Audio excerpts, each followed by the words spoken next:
Now here is a result that's known as the rule of elimination. It's also known as the law of total probability. This is an important result in probability theory. And here's how it goes. Let A1, A2, all the way up to AN be a set of events that partition the sample space S. So you probably remember the word partition, and we'll do a Venn diagram off to the side, how this works.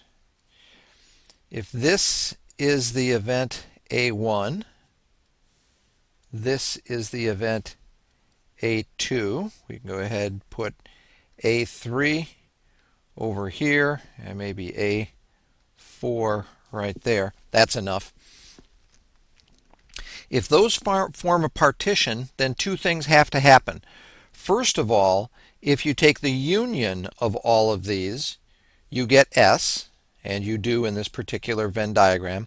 And furthermore, there can be no intersection between any of them. The intersection is the empty set of any pair of these, and that's also the case. So now we have what is known as a partition in our assumptions here. Now the next thing we're going to do is we're going to assume that the probability of A sub I is greater than 0. Well, that's reasonable to assume. If probability of A sub I was 0, that wouldn't make for such an interesting event. So we assume that all of them have positive probabilities for I equals 1 to n. Then for any event B, now this is a new event. You can draw it anywhere you want. I'll go ahead and draw the event B right here. Let me label it nice and close. The probability of B will be the sum from I equals 1 to n, and in this case n is equal to 4, of probability of B given A sub I times the probability of A sub I. So here is the proof of the rule of elimination, which is also known as the law of total probability. We know that the probability of event B occurring is the same as the probability of B intersect S. So that one is straightforward. Now, if we rely on the fact that S can be written as a partition of the events A1 up to AN, we can simply replace S with the union of the A sub i's.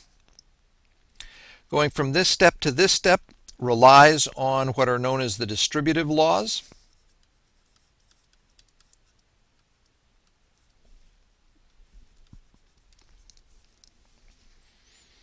And then going from this step to this step is once again going back to the fact that you have a partition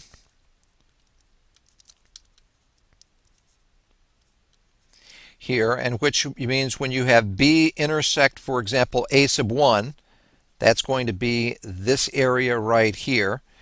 And then B intersect A sub 2 will be this area right here, which means that these form a partition, and that means that you can apply